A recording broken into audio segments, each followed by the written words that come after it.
Est-ce que quelqu'un met encore les pieds à la Maison de la Culture? Il y a plein de salles, il y a toujours plein d'expositions.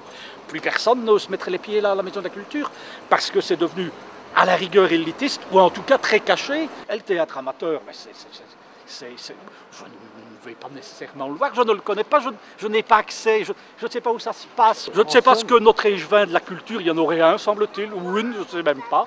Qu'est-ce qu'elles font? Qu'est-ce qu'ils font ces gens? Des bêtes de jeu immondes. C'est une terrible démarche d'aller au Théâtre Royal de Namur pour voir un spectacle. Hein. C'est devenu une affaire d'intellectuels et d'élitistes. Hein. Music in the street, la musique de la strada, la musique dans la rue. Mais mon sang, il y a des tas de petits musiciens, des tas de jeunes qui jouent des instruments, de bêtes instruments, qui pourraient jouer ici. Il n'y a plus personne qui gueule. Il n'y a plus d'intellectuels. La place d'Armes, elle est utilisée pour quoi? Pour y mettre quelques marchands de bouffe, de foie gras, de saucissons, de vin français, une fois tous les deux. Alors que cette place peut être utilisée, comme je vous le disais, comme cet endroit-ci, à faire une multitude de choses. On peut y faire du théâtre, on n'a pas besoin d'un décor pour faire du théâtre. Hein. Moi, j'aimerais que cette ville vive. Namur ne vit pas. C'est dans la rue que les choses doivent se passer.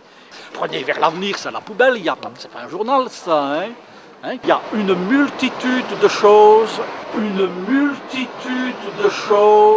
On pourrait éliminer tous les marchands et faire un grand spectacle folklorique. Soyons réalistes, demandons l'impossible. Hein? Et alors, un intellectuel assis va moins vite qu'un con qui marche. Hein?